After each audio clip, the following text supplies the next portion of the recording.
picking up all this? They're omnidirectional mics. I'm not getting anything. Is it the headphones? I'm on, it says line right now. It's coming out. This line, let's get up there, we'll get this started, and then that way. Put it on mic. Can you hear us on the line? Are we talking all right now? Oh, okay. Well, we're gonna get started, guys. It's, just after 6:30, so it's like 6:35. Yep, 6:34. But anyway, I'd like to welcome everybody to the town hall meeting this June 23rd, 2014. With that said, it's open for the public. Any comments, any topics?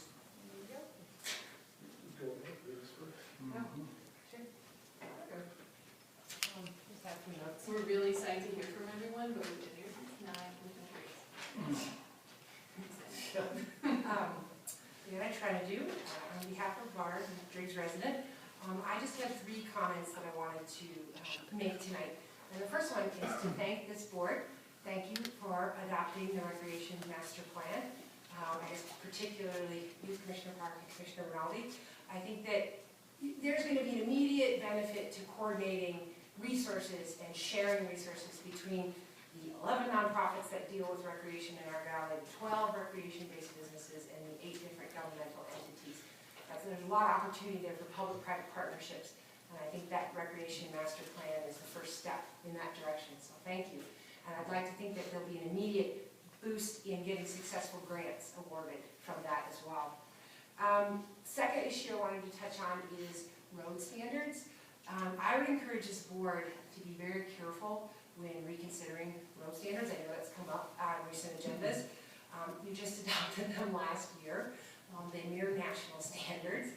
And there's definitely a very direct health and safety link when it comes to road standards. I think that if you were to not apply them or repeal them, I think it sends a message of instability in the county. And I think that it would really undermine the public's trust that road funds are being applied in a consistent manner based on national criteria and standards. And I think it would send a message that, and especially a warning sign, I think, to business investors that the county doesn't have a steady hand at the wheel in terms of consistent decision making. So I would encourage you to really be cautious on that. The roads got as bad as the way they are today because there wasn't investment in roads. And so if you don't make the investments now, before the boom, you can't catch up once the boom is here. And I think that you gotta remember there's almost 8,000 vacant lots in the rural county, and most of those lots are at least a mile from the cities, if not up to 13 miles from the cities. And that, as those lots fill in with homes slowly over time, it's going to increase impacts on these roads. So that pattern of growth has been set in play, and that's something that boards, you're going to be challenged to deal with, and future boards are going to be challenged to deal with. And so now is really the time to be trying to redress these roads and build them correctly, because you won't have success trying to play catch up when the next boom comes. And my last comment is really for you, Commissioner Coons. I've been at all these meetings, and I know that you've been critical of the TBN, critical of the Valley Citizen, and I know I was here when you said that you were making a pledge to write more editorials and really explain the policy and decisions, really the policy and rationale behind your decision making, and I think that's really good to do, and I hope that you do that. I mean, you made a pledge to do it, and I haven't seen anything yet, but I hope it's coming, because I really think that accountability to the public in terms of transparent decision making really does include talking to the media and also talking to the public and explaining your decision making. So I hope that's coming. Those are my 3 comments. Thank you.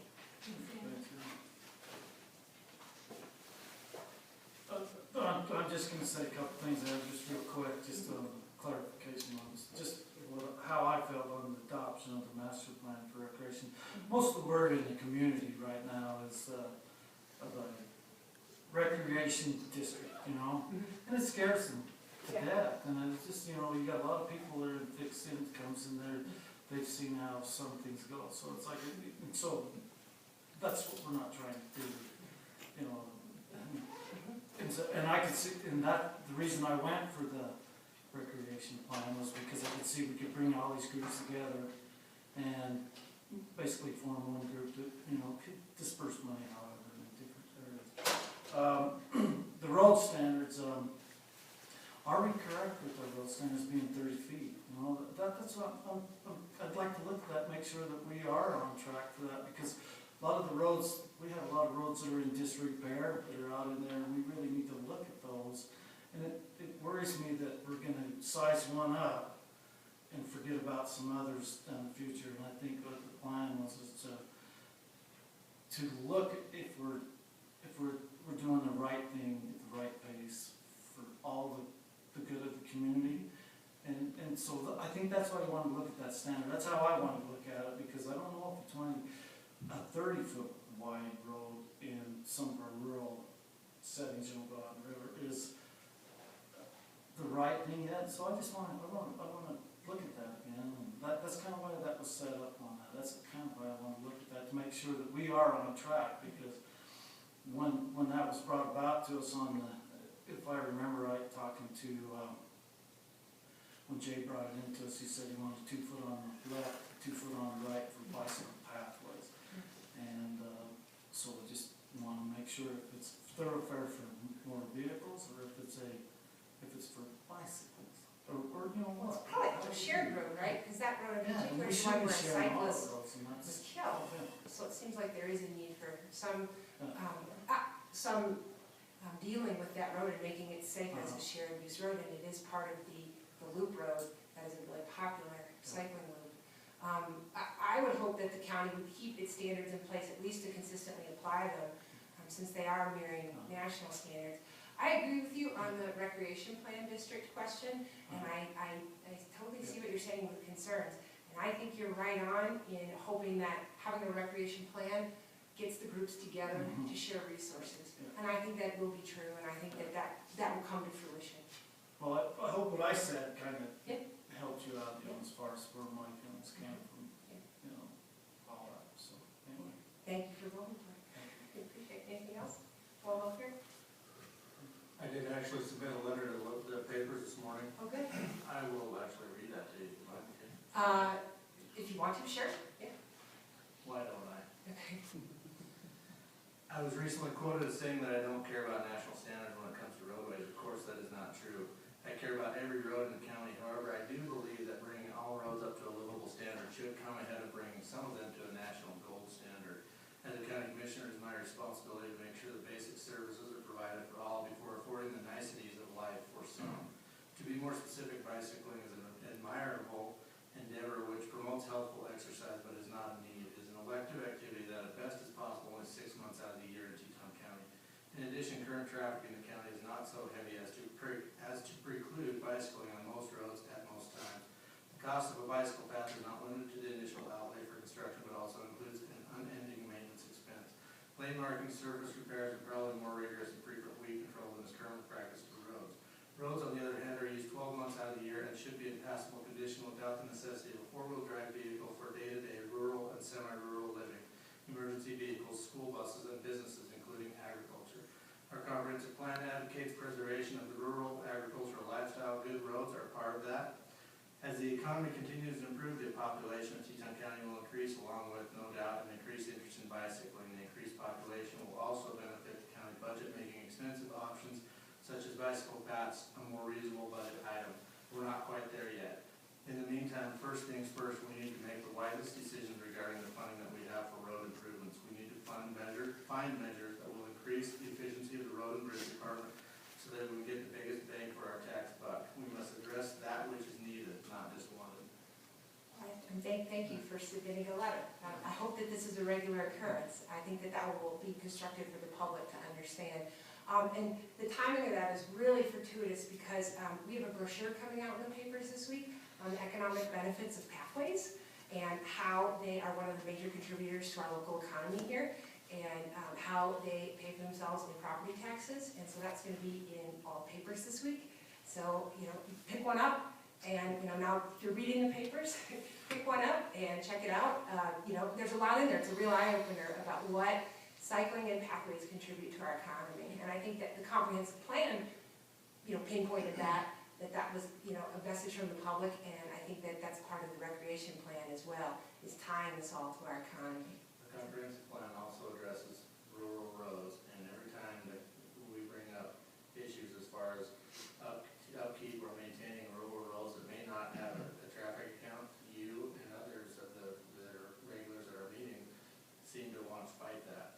So, and I just wonder why that is, why you bring up the comp plan, but you don't support that part of it. You just support the ones that you want to support. Well, I hope you're not saying me like in a personal way, I'm saying, I'm saying you as you, representing Bard, and you as a regular as a meeting.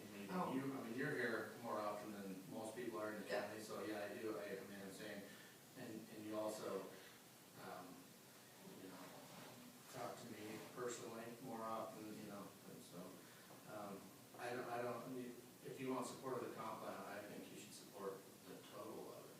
I think we do. I think Bard's position has been clear and consistent application of fair road standards, so that roads aren't being evaluated on a case-by-case basis, but are being all evaluated on an equal basis in terms of road counts.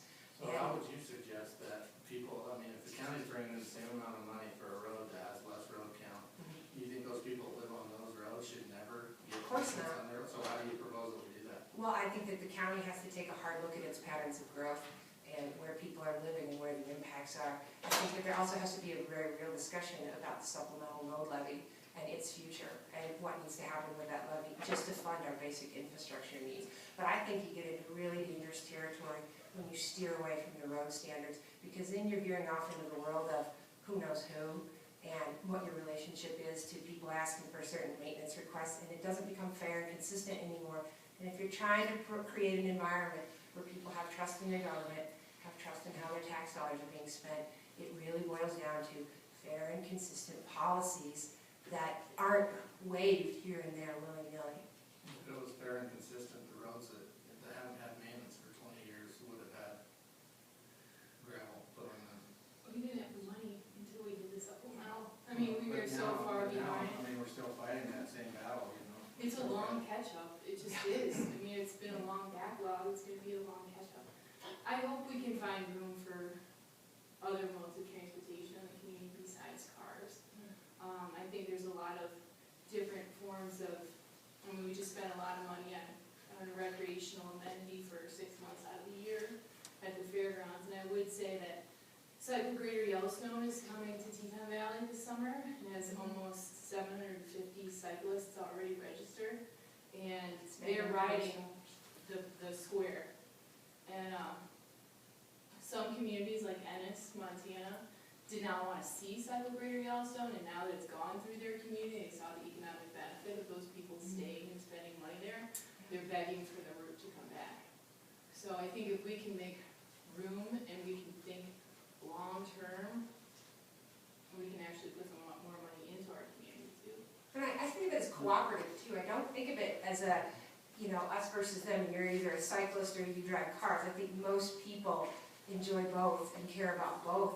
And so, you know, I would encourage you to think of it more inclusively and be trying to find ways to get the biggest benefit for as many people as you can, and not parsing out user groups, but to think of the community holistically and be, you know, not thinking of a route as just for roads, but, you know, how can you benefit the largest amount of people possible? I'm not trying to preclude people from using those roads, and I think that road, the state highway is 30 feet wide. The state highway is 30 feet wide. Do we need county roads that are of the same standard as the county, as the state highway? I don't think so. And I don't think the width of that road is precluding cyclists from riding that. I mean, there's the traffic, you know, is not at such a high level that bicycles can't use that road. But we're talking about the other roads that are part of the Valley Loop. That's one of the big tourist attractions that brings people here. But I guess that kind of leads to the bigger question is, if you find the national standard for roads so objectionable, then why did you vote for it in the first place? I've explained that several times, Dana. It was pretty new. I was new to this when it came. I didn't do the research. I don't think it's a bad standard. I've told these guys I don't think it's a bad standard. You know, I just think that there are people in this valley that cannot, that have trouble getting up and down their roads. They have to have a four-wheel drive. I don't know if you drove from, you know, Bates over to Pax Saddle along by the golf course all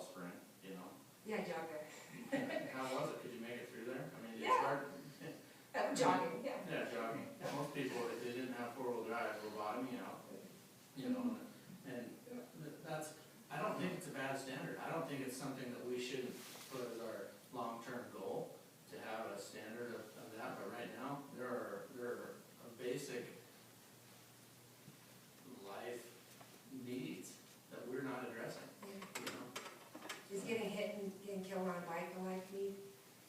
Addressing that, If you wanna safe put, routes? if you wanna put that down as far as, you think that us addressing those issues to somebody getting killed on a bike, I don't think that, I don't think it's part of the same conversation. I mean, our roads it took a long time for our roads to get to the position they are. They're gonna take a long time to get out. I think past boards have tried creative ways to address it, whether it was developers' donations or sharing it with property owners, like the Ribliners Road, which we all wondered, why is that a county road? And really, it just came down to money in the supplemental levy, right? We've asked taxpayers to incrementally help catch the infrastructure up, and it's just gonna take a while. It's gonna take a while. That need, again, was $11 million when it was presented to us. And there are some people out there like, let's do a highway district. And we're like, whoa, do a highway district, and you've got another district that's gonna collect a lot of money. So it's picking away. It's one bite of the elephant at a time. And I would really encourage this board to kind of see it that way, that it takes a lot of good decisions to kind of dig your way out of some of these situations you inherited. In all fairness, you totally inherited them. So I would just encourage you to really kind of remember that it's just gonna take a while applying road standards fairly to bump them all up. And it might also include the need to raise the road levy. You know, that's a big reality, for sure. So, thanks for your time. Thank you.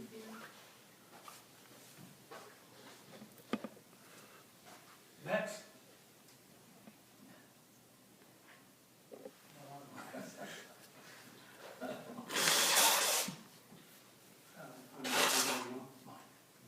I wasn't gonna mention this, but Anna just, oh, Mike,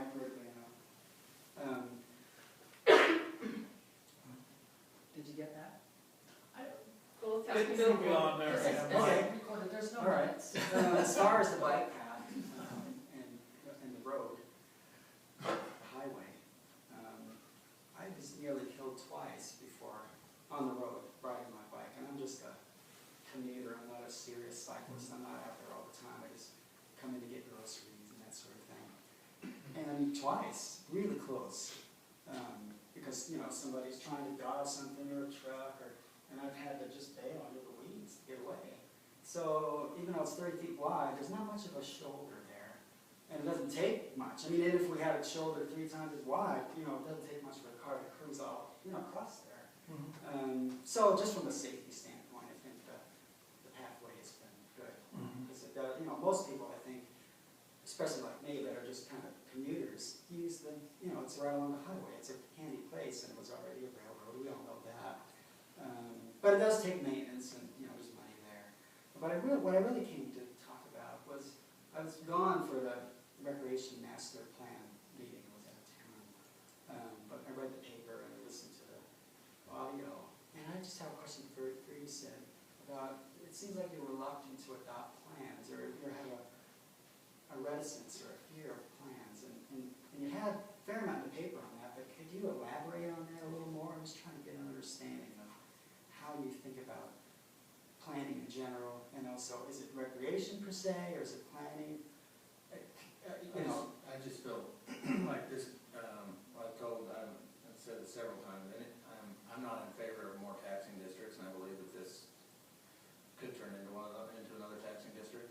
I think we have taxing districts that have taken advantage of this they got adopted based on a certain set of, expectations that people kind of bought into at the beginning, thinking that, that might not be a bad idea, it might save us money in the long run, well then 5-7 years later, things have blown up, and the people that started it, that were actually in favor, that were going around asking people to vote for it, and now going, what in that crap did we just do? We just adopted that district that is now ballooned into something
saying, and I agree with a fair amount of it, we have all these opportunities to go and do it.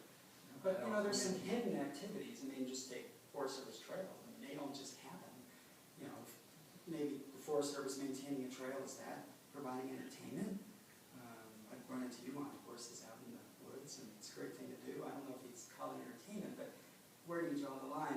I know what you're getting at with, the big ticket items, but the plan was such a base. And I'm just curious why there's such a fear of the slippery slope. I remember 30-some years ago they were talking about a recreation district. It's not a new thing. It's not like it's got a tremendous amount of momentum. It took all those years to get to this point. And so I don't see it as this big juggernaut. It seemed pretty well thought out. We already have a lot of infrastructure we need to maintain, the ball fields, that sort of thing. Cities do that, and it's not that unusual. I used to play in the ball fields here, and I guess the city maintained it. And I don't see why. And can you name an example of a taxi district that blew up? I'm curious, is that the fire one? Or? Yeah. I think we're working on some efficiencies with the fire and the ambulance, trying to merge and make things a little bit more efficient, but I know I hate to name names because they don't ask to be in the paper, but I know I talked to a guy that, that was all for it. He went around, he went door to door trying to get people to vote for that fire district, and he asked him about that now, he would say, oh, wait a minute, he's Yeah, I think what you're talking about. And not that it matters, but yeah, so, okay, I get that. That's just it's my personal, it passed. Oh, I know it passed, That's yeah. my personal take on it, more of a, I don't think it's the role of government to entertain people, especially, here where you come you come out to enjoy the outdoors, we have so much public ground, public land here. It's not like you're cooped up in the house, you can't get out because you're in the city, you can't get out of the city. You don't have to go anywhere to get out and be out. It's just preferences on. Yeah, I agree with that. I'm an avid climber and skier and low cost things, and like I said, just go out and do it. But it isn't like it just happens. That's what I'm trying to say. So where do you draw the line? The Forest Service maintains trails. Is that entertainment? Should we rip out all the ball fields because it's too much fun? Or I'm just trying to get a sense of. It seems capricious. How do you make your decision? That's all. That's just my personal feeling. On that too, on the Forest Service trails too, they've closed a lot of them down to multiple use. They used to be four-wheelers. They started out being horse trails mainly, and then four-wheelers and bug trails. But they used to spray for bugs back in the 40s, and then they went, so you had a multiple use type mentality at that time. But then those are slowly going away, and we're segregating ourselves from being a open community to all aspects, to segregated for bikes here, motorcycles here, four-wheelers here, and so we have them fears. There's the fears of that, and I didn't see that ever. I'd like to see it go right back to the way where we have multiple use and you can get to these trails, get to places, because now there's places that I've been that nobody will probably never get to see because of maybe the type of transportation that we used to use versus what you can use to that trailhead now. So, Yeah, I'm aware of that. I used to make my living maintaining trails. So, yep. And a lot of it is there's just more people. The big holes, for example, those trails they were always kind of steep and hard to maintain, but now there's a lot more use. In fact, Forest Service pushed a lot of the motorized stuff there. And man, some of those spots are pretty tough shape. So a lot of it is just, Forest Service sees these, hard to maintain trails, so one choice is to limit the use to foot traffic, because it is cheaper to maintain that. It's a hard decision, but a lot of it is just, there's a lot more people here. It's like 5 times more than it was 3 years ago, so you're going to get conflicts, Yeah. That's the way it is, you know that. So, We all okay. have different opinions Yeah. too, as you can tell, Yeah. with those 3 commissioners. We all think it's good, though. I think it's healthy, myself. So. Okay, well, thank you.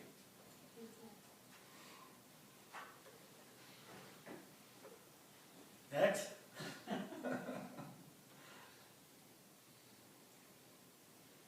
I'll take a stab at it. I do, Bob. And we looked at me. I can tell, I gave you. Bob Fitzgerald, down here at Cash.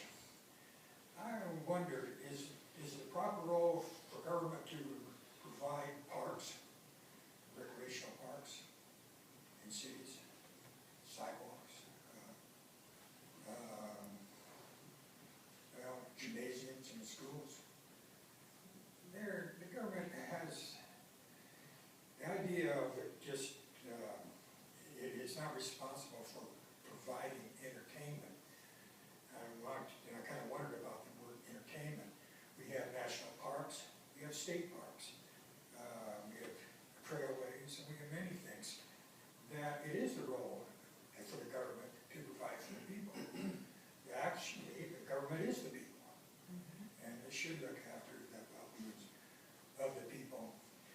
But that being said, as you know, I live up at the north end, and it's not that often I get down to the south end in the winter. But when I do, I noticed that there are cross-country skiers on the bike path, and snowmobiles, I think there are. So the bike path is used more than just half a year. It's used by other people on skis and sleds and so forth. So I would think that's a benefit to everybody. And if we don't have the roads up to the national standard now, when in the future will we be able to do that? Is it not a better idea to prepare for it now so that it's all in place with the hopes that our population and economy in our county will be far better off 20 years from now, or 30 years ago? I think back in '83 when they were tearing up the railroad track, and the county refused to buy the right-of-way, and the city refused to buy the right-of-way. Well, it'd sure be handy to have that now, but no one could look that far down the road, and so we don't have it, and it's pretty much impossible to reclaim, so we have a bike path that wanders around. I would much rather have people on a bike path than on the highway. I can remember riding my bicycle on a 3-3. That was scary enough on my motorcycle. And it's nice to have a wider street. I think that would be the responsibility of the county to provide for the safety of everyone. And having a little wider thing. Grand Teton National Park discovered that when a number of people had the misfortune of being hit by the mirrors on the campers, the Winnebagos and horse trailers, when the bicyclist is alongside the road and the mirror hits in the back of the head and kills him. And so the Park Service went ahead and built pathways. And that's an excellent idea, and that brings people in. So having these things here is a draw overall to the economy and the well-being of the county.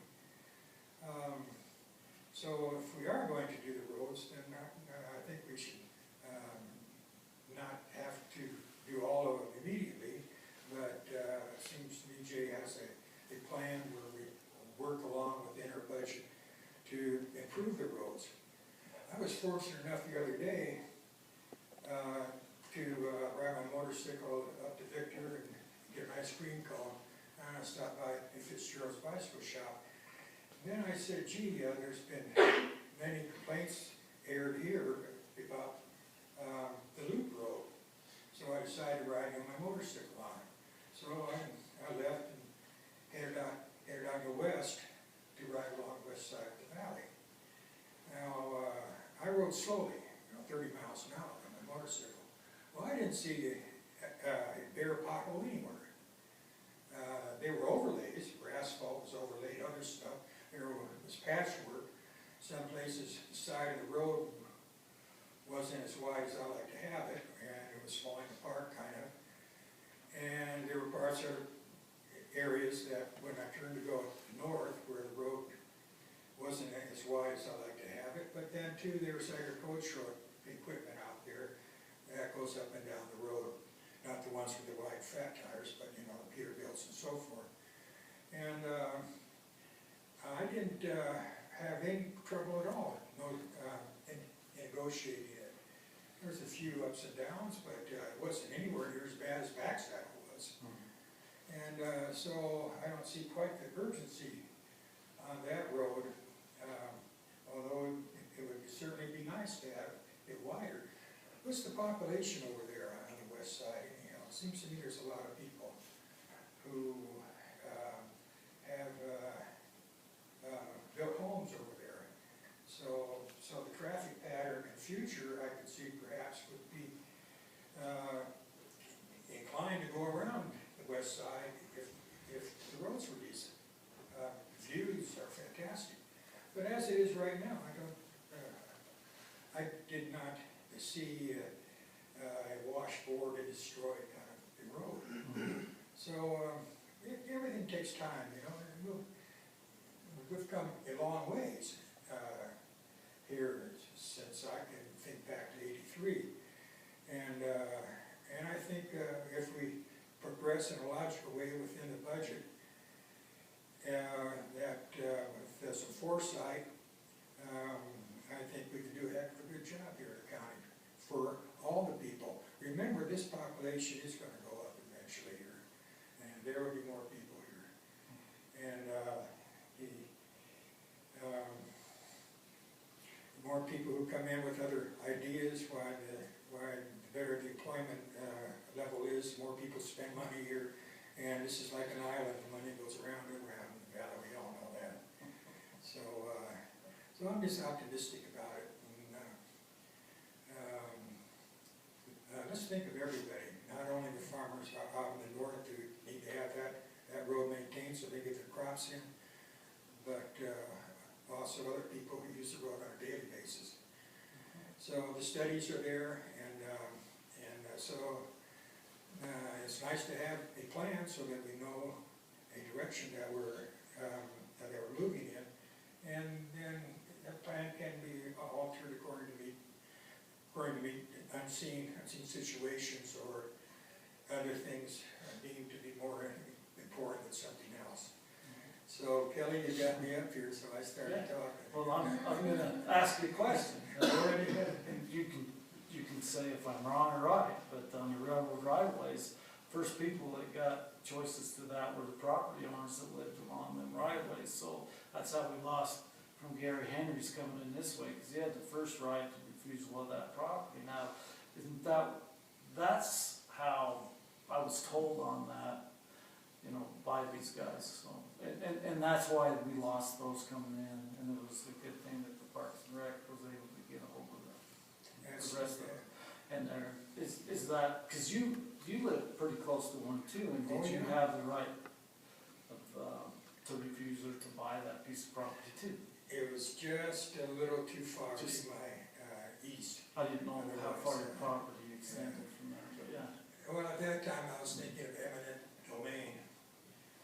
A lot of people think that. So exercise eminent domain, and the county just grab it because it was all in there. But if I remember the railroad, that's what they did. They come in, they give those people that ordered that the first right, the refusal to purchase that property, and there's a lot that did buy that.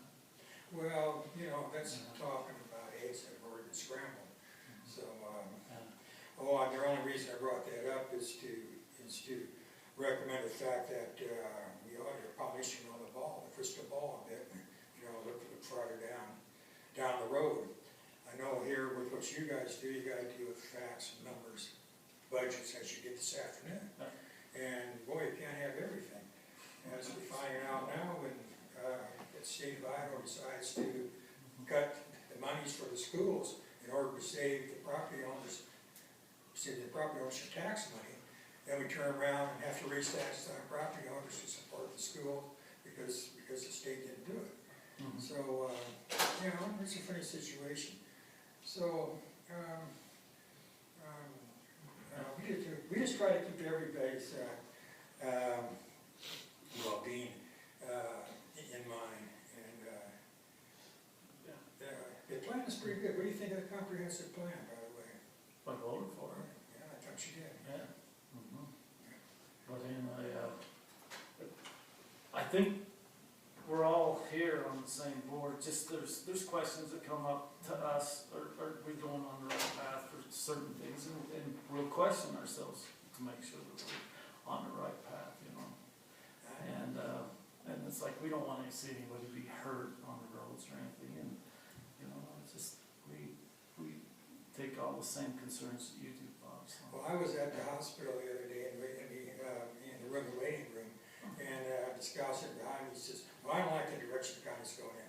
I said, well, which direction is that? Well, they're spending all the money on the bike pass and not enough on the roads. And I said, well, if we didn't have a bike pass, we would have people riding on the roads. He said, well, they should be riding bicycles anyway. That's, You know, well, thank you for your opinion, you know.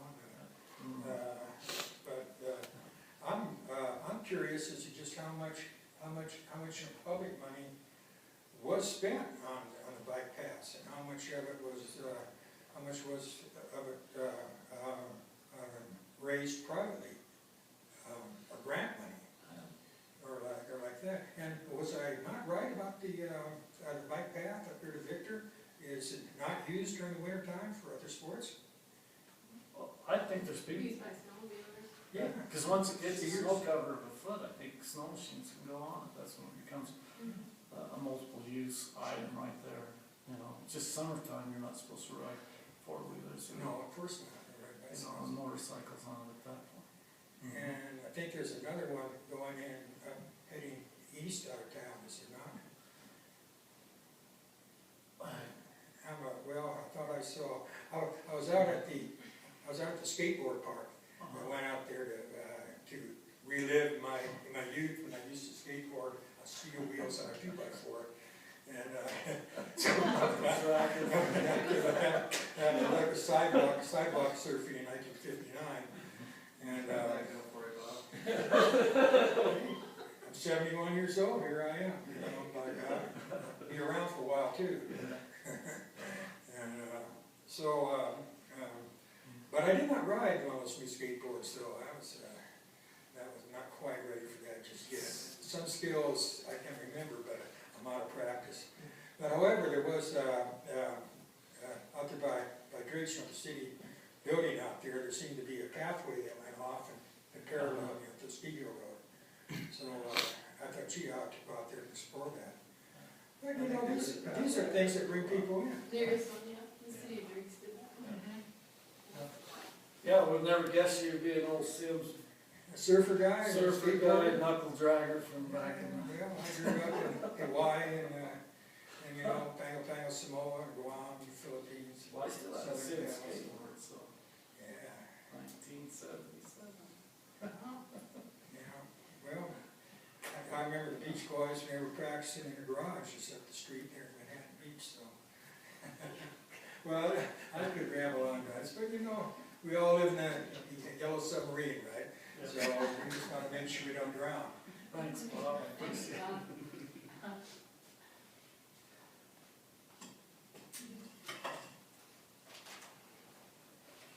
We're still going strong, guys. I can clarify something that was just, can I come out again? I don't, unless there's somebody else who wants to jump up right now, It'll just be you in want to clarify it? Mike, that's great. It's on the bike path. Okay. Mike Bergliano again. I live along the bike path, Uh-huh. the main one. And that particular, I'm right on the highway.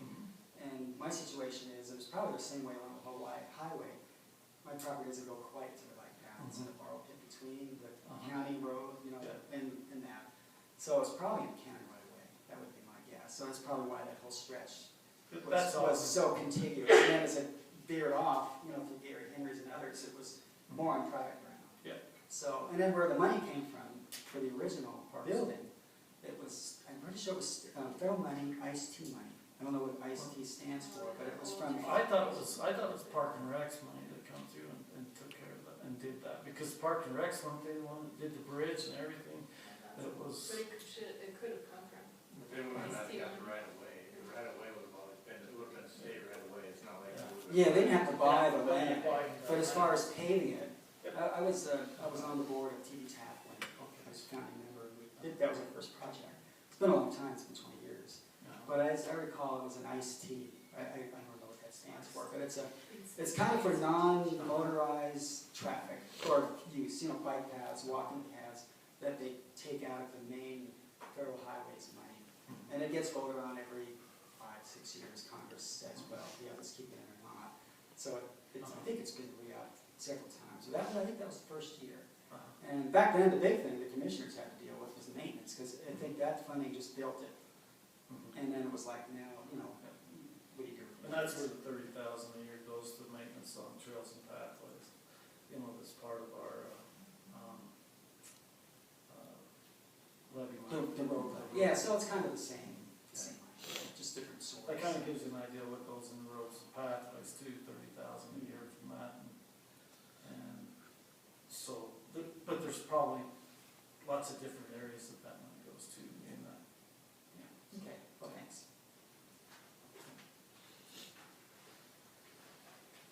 One more aside.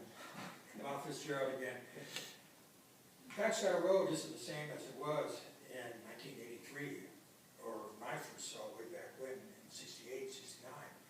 And now it's looking pretty good. We got that part of the repart done. It went all the way down to Cache. Now they have it all ripped up. I rode down on my ride there, and I went down to the bridge, the Cache Bridge. By the way, the sign's gone. It says Cache Bridge. They put the outhouse right where the sign used to be, and then disappeared. Put it in a comment. Something about that. So, the road is expanding out, and I would expect the other road to have the same progress over time too. The Cedar Road. I mean, shoot, boy, within the budget, imagine when tax hour road's all done, and then you have resources to go elsewhere. You guys know, where the money is, and so I'm optimistic about that. It just, it takes time. There's been a lot of improvement in the valley. Boy, chip seal, there's been a lot of it. 1976, we did a movie on the dirt road this way, going out, making it look like we were easy riders on bicycles. So, I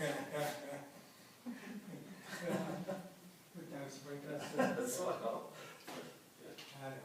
What do you guys say, Ron? The movie Easy Rider didn't end well, so I don't know why you want to limit that. well, we were teenagers, so it doesn't matter. They only saw the first half of it. Yeah, we didn't see the They didn't see the end of it. Hi. Hello again. As you know, Isabel Waddell, it's being recorded, right, so I shouldn't say who I am. First of all, I want to say how diligent you guys are. I can't believe you're still sitting here. When I came in this morning, we were sitting here working, and I know you worked all day, and I know you're working on a budget. It's extremely difficult, and so I want to thank you for the hard work that you do on behalf of the county. I do want to just make some observations from my perspective regarding our growth of our county. I have a small bit of a perspective because I do have people coming to me and searching for insurance and things like that. So I see people closing on homes. I see people coming into the valley looking for homes to close on, but they can't find one. So that's telling me right there that we're going to start seeing some. I don't know how many building permits have we issued. They're up, and they're going to be up even faster. And so the more we can think about segregating our traffic. I was driving in today from work, and I work out at Valley Center. I'm sorry, Anna, that I work at Valley Center, but anyway, so I was driving in, and there were there was a family, and they were tourists, and they were walking back to their hotel at the Super 8 with groceries on the side of the highway.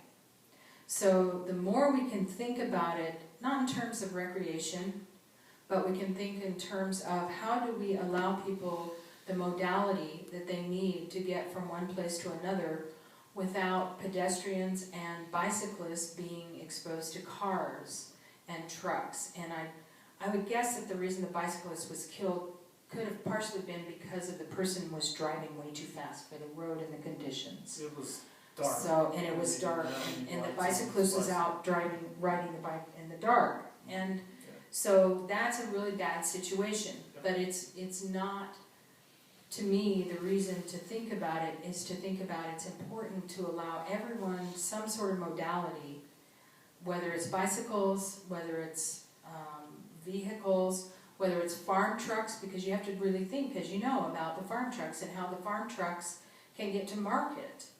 And that's an important thing. That's important to our economy here, and it's even more important because, unless I'm wrong, I think agriculture is doing a lot better than it was a little while ago, and so we have more farm trucks. So if we think about it in terms of that, as opposed to this recreational unit, people want this over here, I would want my government to think in terms of that, and not necessarily what do the recreationalists want, but what is appropriately what we need to do for the health and safety of our county, and to allow commerce to occur, of which that is a part of it. It's not all of it, it is a part of it. I, for one, am extremely excited about the bike path coming out to Valley Center, because now I can ride my bike to work. I haven't ridden my bike to work for years because it was a scary situation. And I believe that was paid for by a grant that the city got. So, looking for creative ways. As far as the recreation district goes, I'm glad that it was voted for because it was the one thing that overwhelmed everything else in the comp plan. And I was a part of the core comp plan when it first started going. And we were going out there soliciting public input. They did a humongous effort in trying to get every single person in this county to provide comment and input as to what they wanted in a comp plan. And what came out dwarfing everything else was a recreation center and a recreation plan. And so you guys are operating to what the citizens want.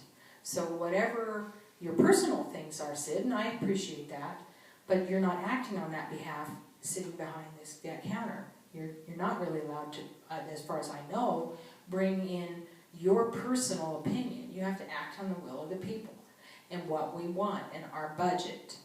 And so the will of the people is to have a rec center, or a rec district.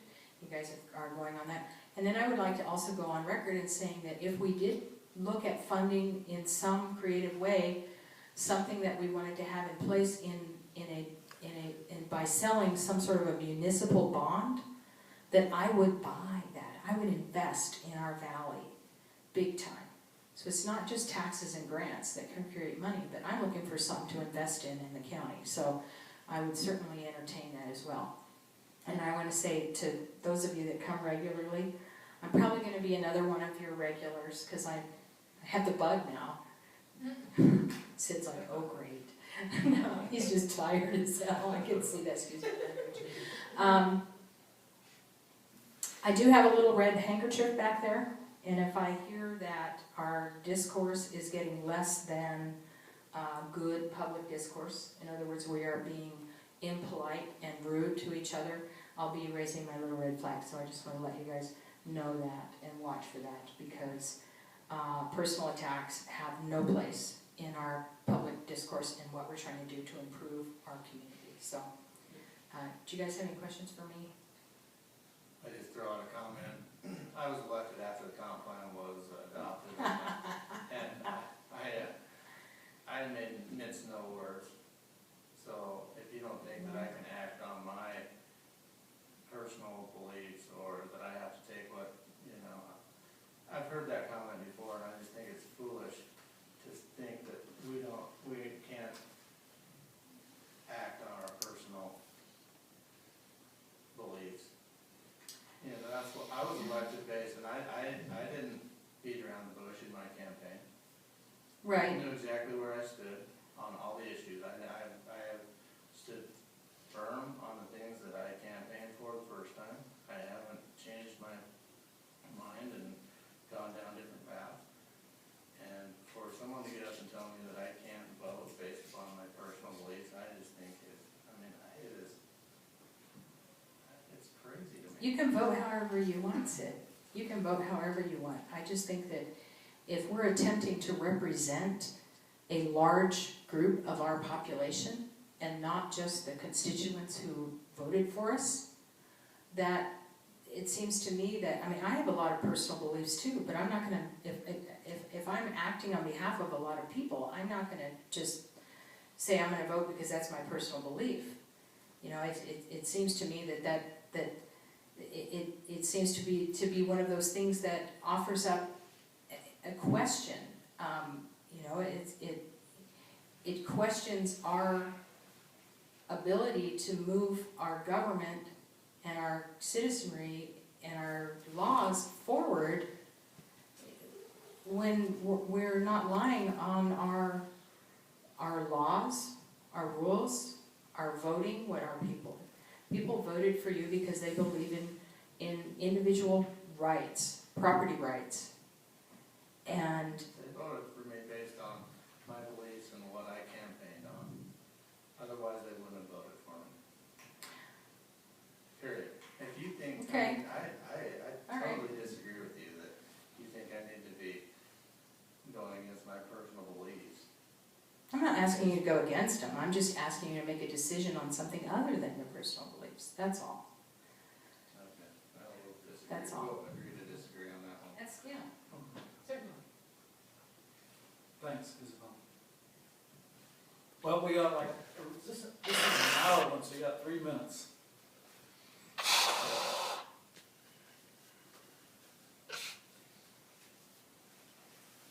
Oh, I'll say Come on. All right. We all say. We've been wanting to know who you are. I'm anyway. Corey McGrath. I guess I've heard a lot of talk, and it's all right on, you know, Commissioner Park, about the seniors and the fixed budget and working off that. And I also live off a fixed budget, you know.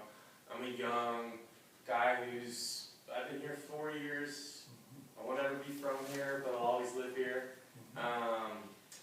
But I think it's important to also think about, like, I'm a person that wants to raise a family here. And when we think about our planning, we should also think about the young folks that do live in this valley. And I think it's commonly a really underrepresented group, which is partially why I really wanted to get involved here. And I think it's a group that a lot of people don't necessarily pay a lot of attention to because we don't have a great voting record, and I understand that. But it's a big part of Teton County these days, and it's a big part of why people come here because of what it is, and the growth that has happened, and the growth that I think is going to continue to happen, inevitably. And so if we can have some planning for that, I think we're going to look back and be glad that we did the work now, rather than, you know, constantly trying to play catch up like we kind of are right now. So, thank you. No, thanks. It's Yeah. good to meet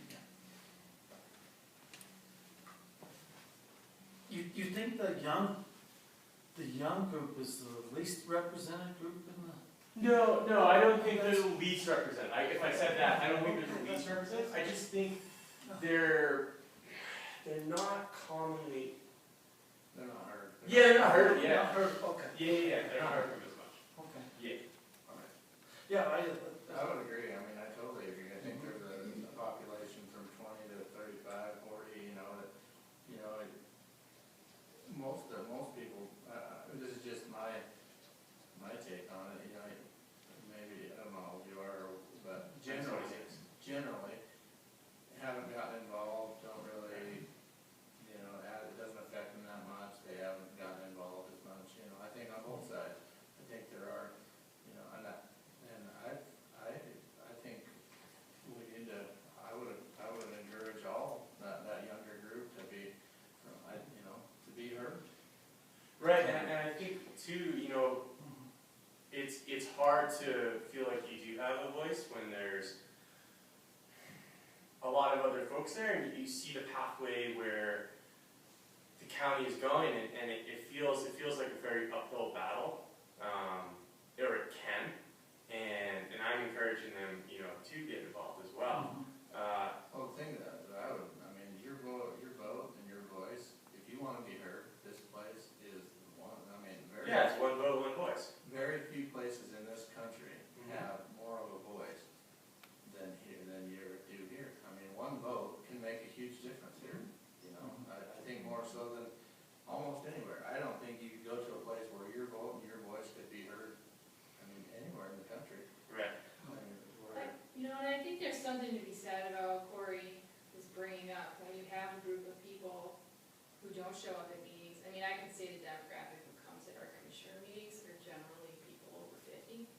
hate to say, sorry Ron, but you guys have the time, right?